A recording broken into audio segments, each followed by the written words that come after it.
Glad to see everybody back once again. It is time for another edition of Digging the Details with who? Jim and Dean.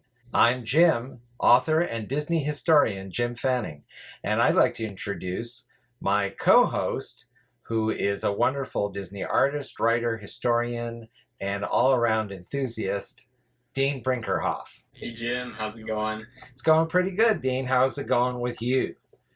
Going well. All right. I'm Dean Brinkerhoff, of course, as Jim introduced.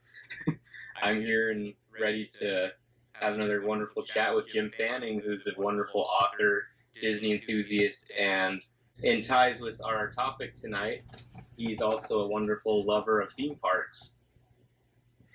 Thank you, Hatbox Ghost. And we are today going to talk about Disney theme parks, specifically Walt Disney's Magic Kingdom, Disneyland, the one that started it all. So today we're going to share a few of our favorite attractions at Walt Disney's Magic Kingdom. And Dean, I think I'd like to hear from you first because I'm dying to hear what your choices are. So why don't you start it off with your first choice? Thank you, Jim. I'd like to start with my very first attraction I've ever experienced at Disneyland, at least that I remember, that was Snow White's Scary Adventures. This particular attraction was an opening day attraction under the name Snow White's Adventures and was scaring guests from opening day and on through the years. It's one that haunted me as a child, but captured my imagination at the same time. Snow White's Scary Adventures puts you as Snow White going through the ride, and that was the original concept for the dark rides at Disneyland, was that you would take on the role of the main character, traveling through a series of adventures, going through certain environments and vignettes from the movies we've known and loved from Walt Disney. In the case of Snow White's Scary Adventures, the ride takes you along through various perilous journeys throughout scenes from the film, such as going through the spooky forest and meeting up with the queen, who eventually we find out is the evil witch who poisons Snow White. And we can see all of her misdeeds and evil doings, and ultimately at the end, somehow it's a fairy tale ending, but you sure wouldn't know otherwise. The ride is very dark, very creepy, and originally wasn't as dark, but in 1983 was revamped during the new Fantasyland updates, and it was a ride that definitely needed a little bit of a touch-up at that time, but was darkened as well to appeal, I think, more to the times and to appeal to the guests who were expecting a little more edge from, I think, certain aspects of the park at that time. In recent history, Snow White's Scary Adventures has been reimagined again in 2021 to Snow White's Enchanted Wish, which I think is extremely close to what it has been in the previous iterations, but is still a way that honors the film and the traditions of the attraction that have been done for over 60 years now. The ride isn't as dark at this point. It's got a little bit more of a lighthearted tone, but still keeps a lot of the original dark aspects that it's known for. I remember being absolutely terrified of the ride as a child. I think if I were to experience it as a child now, it would be a little more easy to swallow. But I find that my memories are fun looking back, even though I was traumatized. And you actually have experienced the new version. Yes, we experienced it in November of last year, and it was a delight. It really was very spectacularly well done. The Imagineering team always does a great job, and they certainly proved it again with this reimagining. I think one of the disappointments for some people in the then new version in 1983 was that the attraction seemed to simply end. There didn't really seem to be a conclusion. It was the queen in her guise as the peddler woman trying to crash the boulder down on the dwarfs, and then you went back out into the sunshine. It is quite abrupt, and they do fix that in the new version. Yeah, I think that was a goal of theirs, right? To really Right. give it the proper happy ending, especially with the new emphasis on the lighter, brighter aspects of the story. Hmm. To really emphasize that this was a very happy ending. Definitely. Now Snow White is actually featured in the ride. I believe she was added in the 80s revamp, but Yes. is even more so in the current version, as she's featured with the prince at the very end. And, she has her happily ever after. It's a little different from the original vision of what the dark ride was supposed to be, but I think you can still feel as if you are Snow White traveling through this story. And it's really, really quite a beautiful attraction. That's neat to hear you say that you can see yourself as Snow White. I guess it's like an empathy thing, which is true of the watching the film. You're not Yeah, Snow White, but you can empathize. They really did drop that idea of the guest was going to be the main character very early on. They realized that was definitely. one thing that didn't work because guests would say, you Where's know, Snow White? exactly. So they were like, "Well, that's not working." So they dropped that conceit pretty early on, but It's actually more of a Wicked Queen ride than a White ride. it's quite a fascinating history, really, because Disney took some of the traditional attractions, or even rides, you might say, from existing amusement parks and adapted them into their own version. So amusement parks prior to Disneyland were well known for their spook houses and their dark rides, where you would ride through and things would jump out at you and you would be scared. Snow White was probably the one dark ride attraction that really reflected that. They really tried to have a scary ride from traditional amusement parks. Maybe the next in line would have been Mr. Toad's Wild Ride, where around every corner things were jumping out at you or about to drop on you, or doors were closing, or surprises. But Snow White had the element of sort of whatever the word would be, fear and spookiness.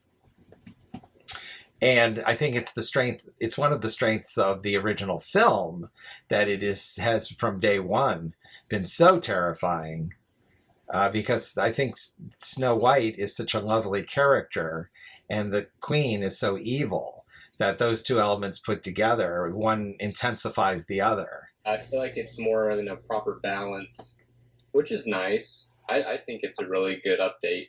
I was a little unsure of how it would be. I thought it might be all cutesy and fun now, but no, they actually just brought in a little more of the lighter aspects to balance it out, and I think that works really well. Shows a little bit of a contrast. Well, it's thrilling to hear you describe it because you've actually been on it. I've yet to experience it, so hopefully soon. But I really appreciate hearing your perspective on the new version, as I'm sure everyone did. I think you'll love it. The Fantasyland dark rides have a balance anyhow, because Pinocchio's Daring Journey has a lot of darkness to it, as again the Pinocchio film itself does.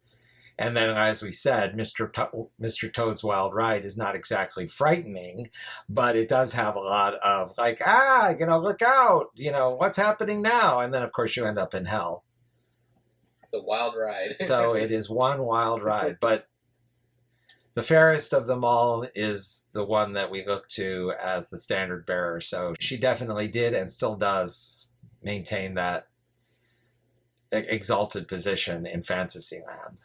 And it's a just over 2 minute ride, if that, but it really carries quite a punch, or packs quite a punch when you're a child, especially. It has a lot of details and a lot of dimension to it. And loads of incredible special effects. I love the scene where the witch turns around, or the queen turns around and turns into the evil, creepy witch. Something that still wows me to this day. Yeah, that is a neat effect. I really love it. It's very interesting to me that your first choice of a Disneyland favorite attraction is a Fantasyland dark ride because it's the same with me. My first choice is Peter Pan's Flight. I mean, I'll just cut to the chase. One of my reasons for that is it has a very unique aspect to it, which is flight. And it really does give this marvelous impression or illusion of flying in the pirate ship attraction vehicles. As you soar out the nursery window of the Darling home and soar over London far below, and then soar over Neverland. So what a great illusion for a Disney attraction. If we go back to the planning for Disneyland, again, the dark rides are sort of an adaptation of a traditional amusement park ride, but Walt wanted to do his own version and to have the Disney touch. So something like Snow White and indeed Mr. Toad's Wild Ride, they are ride-throughs. They were thinking of Alice in Wonderland as maybe being a walkthrough, but then they changed their mind, mainly perhaps because of capacity reasons. Ride-through just gets more guests through in less time. He and the Imagineers realized that the really unique thing they could do with Peter Pan was have the guests fly through. So for that reason, it's always attracted me as something that was very special. The very special illusion of flight has only been enhanced over the years. Anything that the Imagineers have done to upgrade that attraction have just done just exactly that. They've enhanced what was already wonderful. And between the music and the kind of programming of the ship as it shifts and rises and dips, and of course all the visuals that you see, it just all works together so beautifully and is a transcendent experience, really. I resist the idea that these are for children because nothing Disney is only for children. It's very interesting to walk through Fantasyland, even if you're not going on any of the dark rides, just to see there are lines for all of them, but always the lines are the biggest for Peter Pan's Flight. And it's not the easiest attraction to get on unless you're going to commit yourself to the long wait, but it is definitely worth it. You got to get there early or bite the bullet and just get in line. Exactly. It's a long one. Exactly right. However, they did enhance in recent years. I don't know if you're aware of this or heard of this, Jim, but they enhanced your wait in the line by adding some interactive experiences that you can use on your smartphone during your stay in the line. There's a bit of a scavenger hunt in the game where you can look for little clues hidden in the carvings of the wood in the building as you're about to enter. And there might be even a little surprise at the end if you hit them all. So definitely look for that if you've never experienced this. Oh, that's great to hear. I'm sure there's a lot of guests who have not been introduced to that whole new aspect. I think it's a really cool way to keep you entertained as well as, make the time fly. Do they have that experience for the other attractions as well, the other Fantasyland, or is it primarily Peter Pan? For Fantasyland, it's primarily Peter Pan. That's I great. think it'd be really cool if there was some other ones added, but if you go over to Toy Story Mania over in California Adventure, there's a similar idea where you can play a little trivia game and interactive things will happen around you in real time.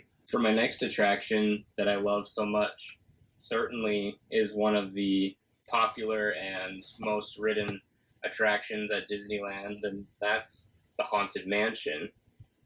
The Haunted Mansion was opened in 1969 and had a facade, the outside exterior of the mansion that sat unexplored for probably 6 years, maybe longer. During the time that the Haunted Mansion was under construction and under creative design, WED was kept very busy during the production creation of the Haunted Mansion.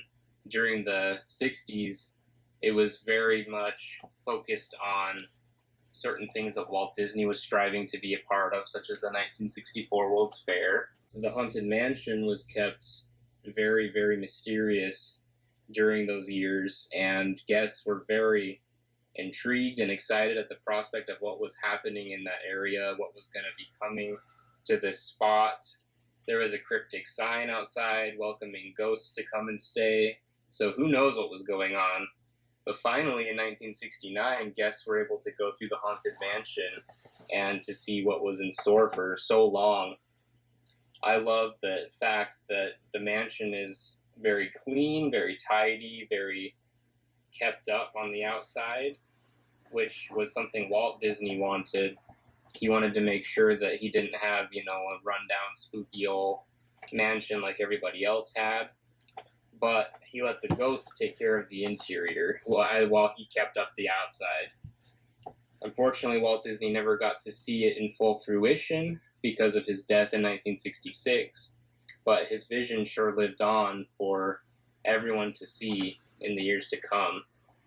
The Haunted Mansion attracted all kinds of guests from all over the world, and there was even some fun promotional specials created with Kurt Russell and the Osmonds and E.J. Peeker from Hello Dolly, which Disney does now own. It's a wonderful special. You should check it out as a side note. But back to the Haunted Mansion. It's an attraction that has so much rich detail that it still baffles me every time I experience it, and I get to find something new every time. Before you even enter the mansion, as you do begin to enter the line queue, there are details from the start as you go through those gates. There's a pet cemetery outside with cryptic headstones, and there's a little side mausoleum. There's a horseless carriage outside with a horse somehow disembodied making sounds. So it's a little spooky. And then as you enter into the mansion, you're greeted by cast members who do not smile, and they extend their welcome to you in a very mysterious way. I love just the anticipation and the feeling as you're in the line ready to enter, and then it just goes on from there. The mansion is full of all kinds of strange and wondrous details that excite the imagination and are quite terrifying. I remember as a young child going on it at about 7 years old. I was absolutely terrified. I had a lot of scary experiences at Disneyland when I was young. Noticing this trend as I'm talking about all these. I think that really speaks to how powerful and realistic everything is at Disneyland, that it captures your imagination and gets you to believe in certain illusions that are actually false, but you see them, and how could that not be real? And the Pepper's Ghost illusion really does a great job of bringing these disembodied spirits to life. As many people have noticed, it's really hard to figure out how they're making these ghosts dance around in the ballroom. And speaking of that ballroom scene, it's one of my favorite areas in the mansion for how much rich detail is in there, how many characters are in there. They've even got an incredible movie prop from 20,000 Leagues Under the Sea with the organ that a ghost is playing, and little ghostly heads and skulls are coming out of the organ pipes. It's amazing. And there are so many little things that I notice every time I go. There's a little monkey dancing in the corner, monkey couple. And I saw that for the first time last year, so that was pretty fun. As you go up into the attic scene, they've added a character that was only in legend for so many years, and you named me that at the beginning of this video, Jim.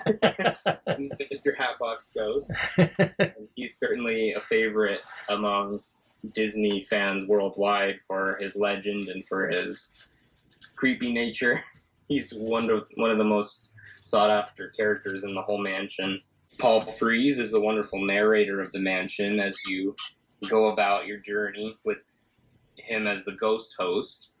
And there are many cryptic messages, cryptic songs, and Paul Frees does an incredible job portraying that character of the ghost host that follows you as you travel about. Another favorite character is Madame Liotta, who is in Face, Liotta Toombs, the wonderful Imagineer whose legacy continues on with her daughter Kim Irvine, who's still an Imagineer.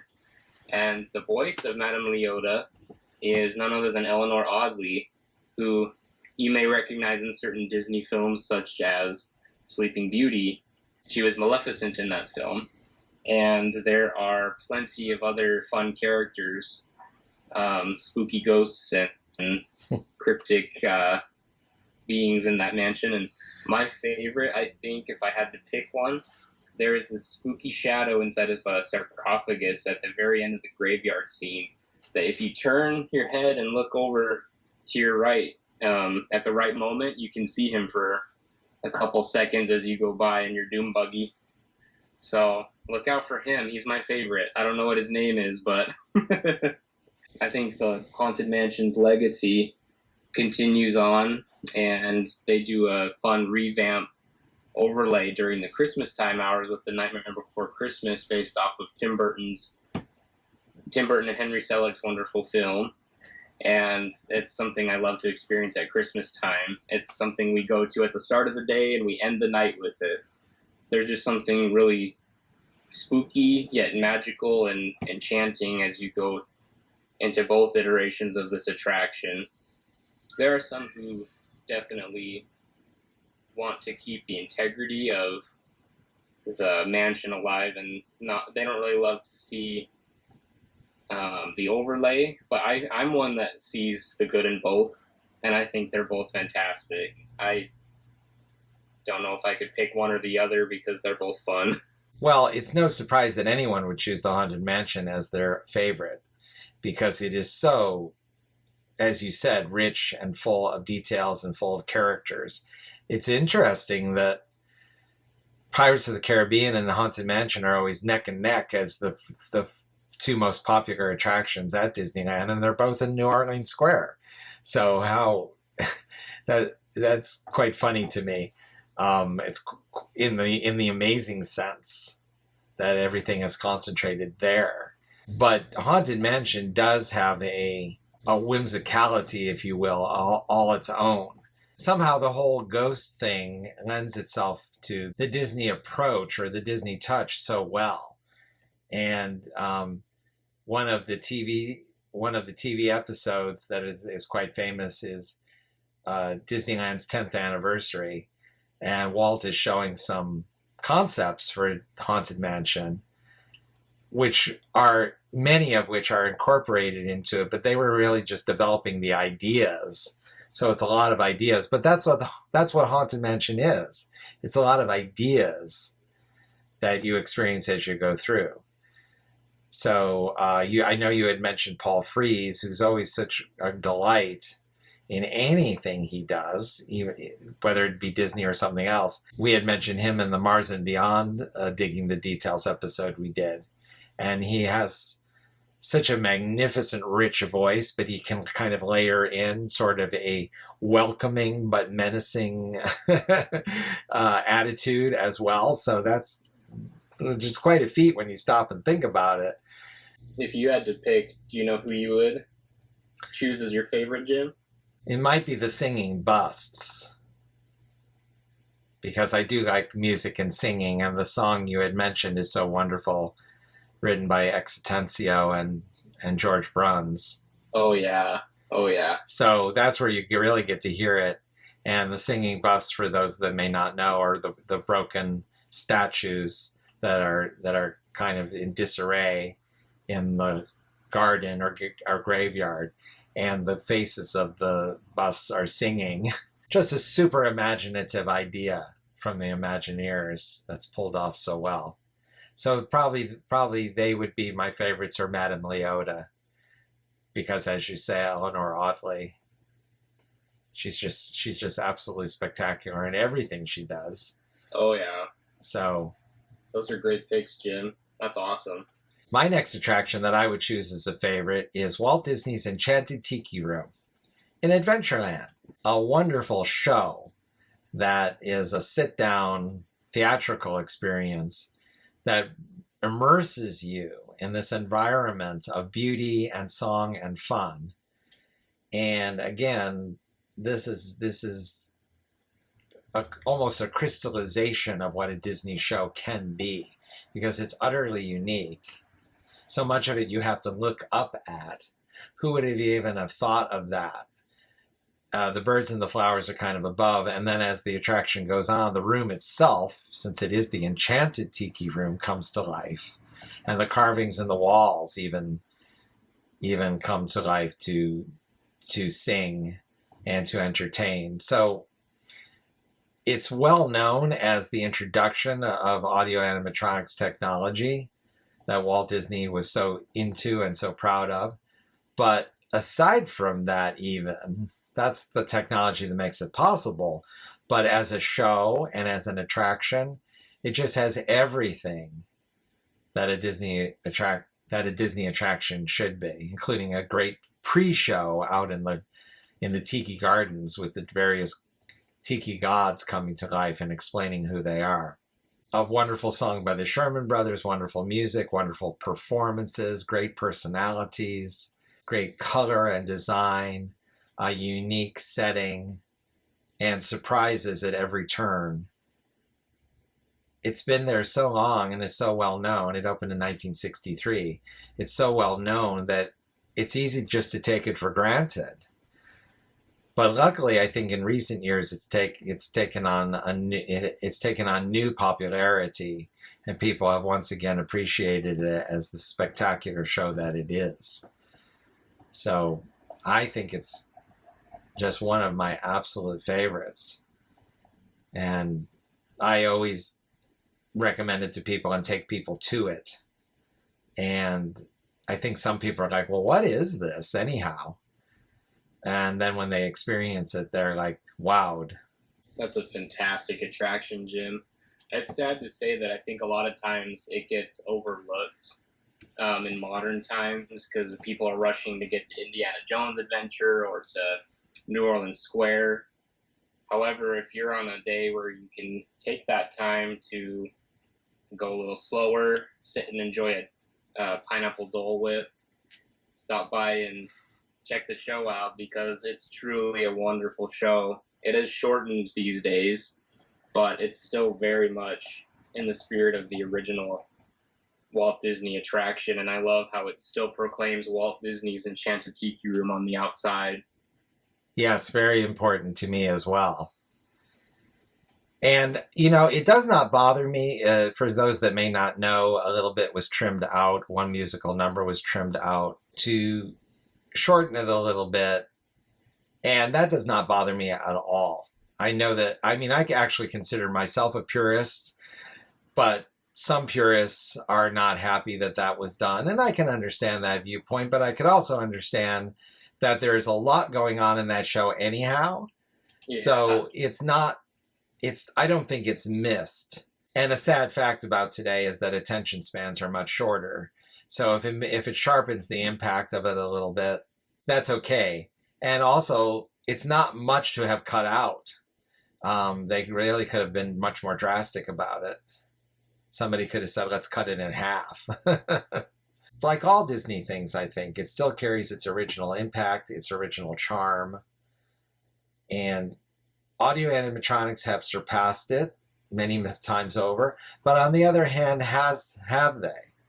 I don't know that they really have, because it achieves what it sets out to do, and it's absolutely delightful.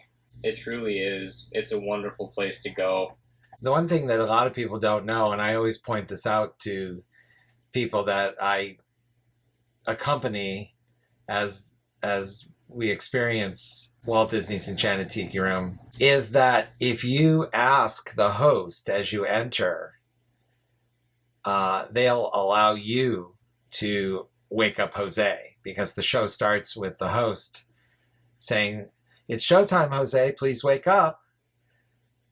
And Jose always says, "Oh, señorita, you're waking me up from a nap."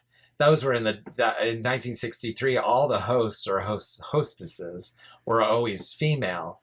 Of course, nowadays, as it should be, the hosts are both female and male, so it might be a male. And the real sharp male cast members will say, "Time to wake up, Jose, and don't call me senorita." And then, of course, he does. But they'll. Awesome. So if you want to experience, if you want to be the one to wake up Jose, or especially if you have a child and you would like them to wake up Jose, usually the hosts will let you do it. I'm just way too happy about that. We did have a neat experience with the Enchanted Tiki Room last November. Me and my wife went to it at the end of a long day, and she'd never experienced it before. What? And it'd been years for me. As many times as she'd been to Disneyland, she'd never... Wow. Yep. And she was blown away. After we had finished eating at the Tropical Hideaway right next door, we went and grabbed ourselves a couple Dole Whips, and we sat in the pre-show area for the show and got to hear all the tiki gods talking around us, and some of them even pop up right behind you in the bushes, their voices anyway. And before the show even started, my wife was enchanted, and as we went in, we had a special start to the show with the famous cast member named Maynard that some of you in the audience may recognize as a very eccentric and goofy cast member that is now sadly retiring soon. He was giving us a full spiel, and it was funny because I was sitting there right as the show was about to begin in my seats, and I thought that this recording was going on and on and on forever. And I looked over across the room, and there was Maynard going on in the microphone, his little spiel, getting ready for the Tiki Room. He was hyping everybody up, and everyone in that room was so excited. And it was perfect for my wife, who had not experienced it before, to then all of a sudden have the room come to life in the singing birds and even the carvings on the walls of the tikis and the flowers. It was amazing. Definitely a Disneyland experience I'll never forget. For my last attraction tonight, I'm venturing outside of the traditional Disneyland berm for a moment to take us over to Disney California Adventure on the Incredi Coaster, which is my last favorite. The Incredi Coaster is a reimagining of the opening day California Adventure attraction, California Screamin', which debuted in 2001 and was reimagined in 2018. The Incredi Coaster follows the story of the Pixar film The Incredibles, which is appropriate for the new overlay of Paradise Pier into Pixar Pier. It's a wonderful place to represent the Pixar aspect of the Disney company. And the Incredi Coaster is a super fast ride. It's an intense ride. And I think for that reason, it is one of my favorites of the whole resort because of the thrill you get.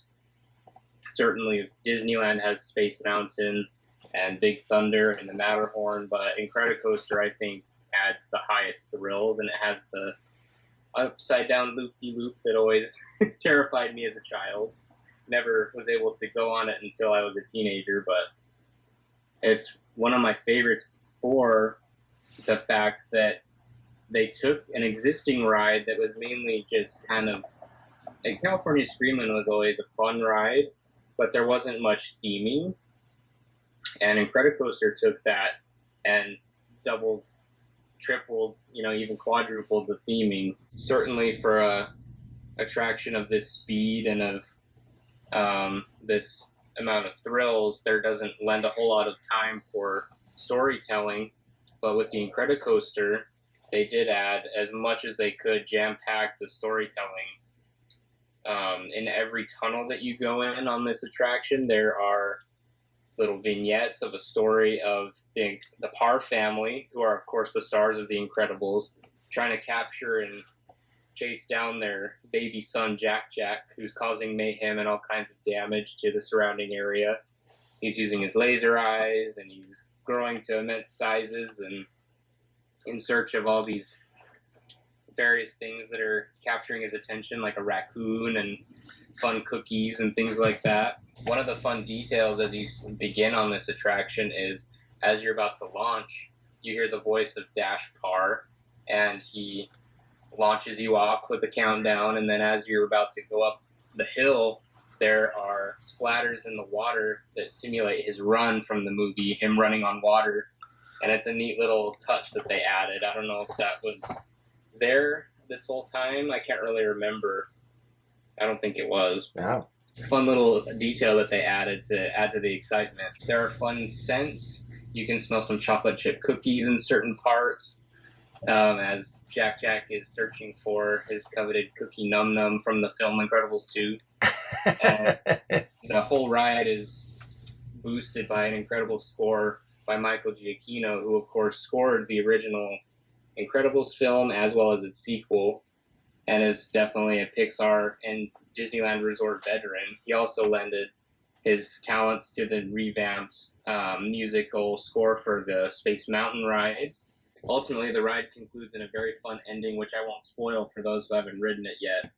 But the storytelling is quite apparent and quite part of the attraction, which I think is a very great plus to add to an already existing great ride. California Adventure, as those may remember who were there at the time, may have experienced California Adventure in its heyday, which wasn't very Disney-fied.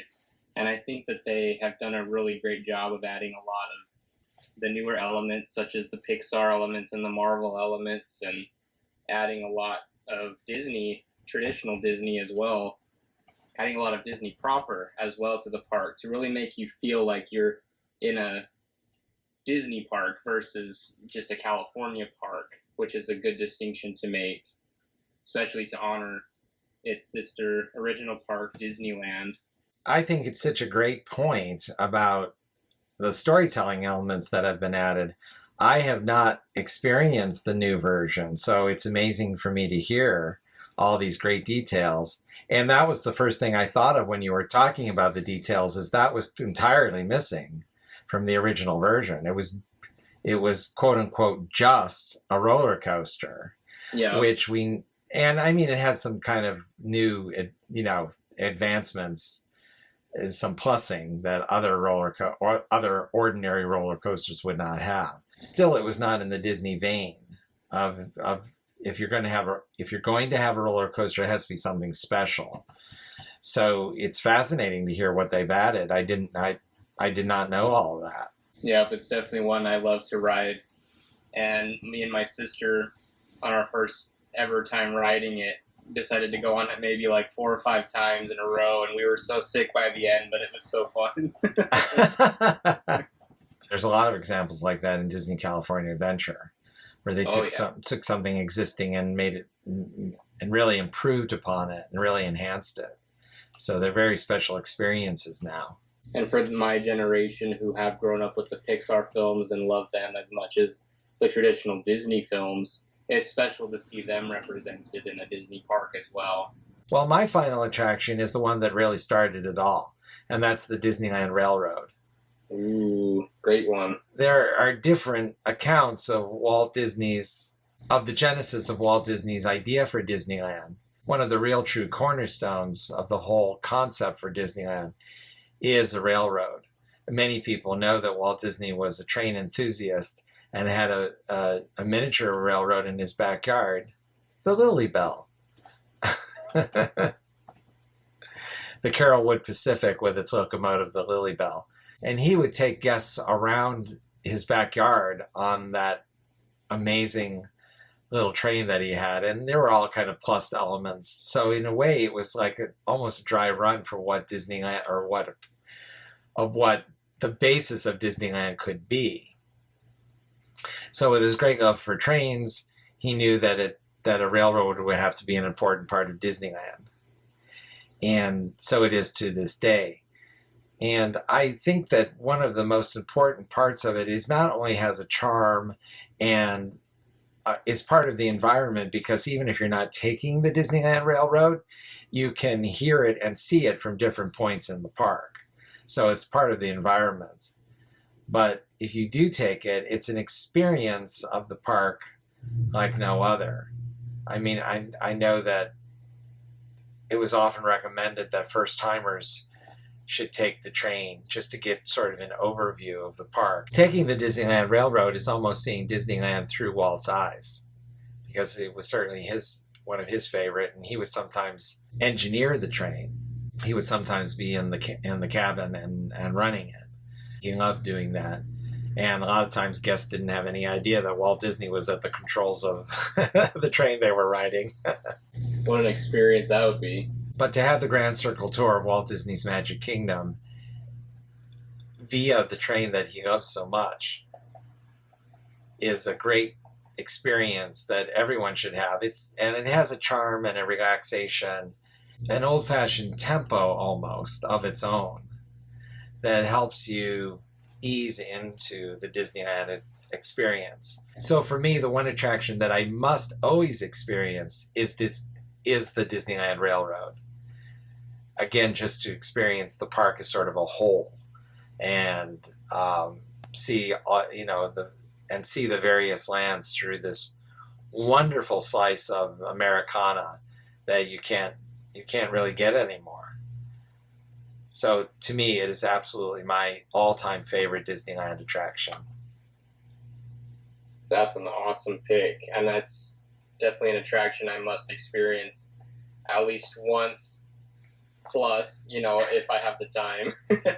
Whenever I go, it's beautiful, especially at night, to sit in the cool, dark railroad car and just watch the people go by and experiencing the attractions, and you really get a sense of almost being a fly on the wall, looking at everything. And I like that perspective, that I can almost step into Walt Disney's shoes and to feel what he was experiencing as he was enjoying the park that he created. And it's almost strange to say, but there are places in Disneyland where you can really have a spiritual connection to everything that the thought process was involved in, and everything that Walt Disney infused into this area of California.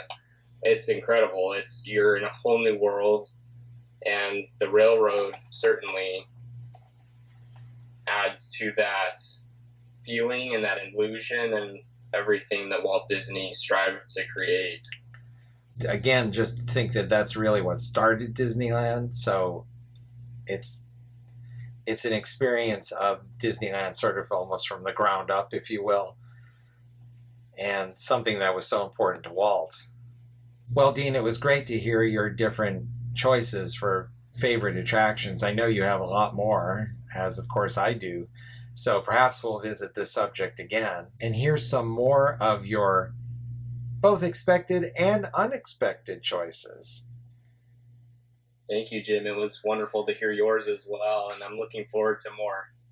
Oh, thanks. Me too. So until next time, he's Dean. And he's Jim. And we'll see you next time for another edition of Digging the Details.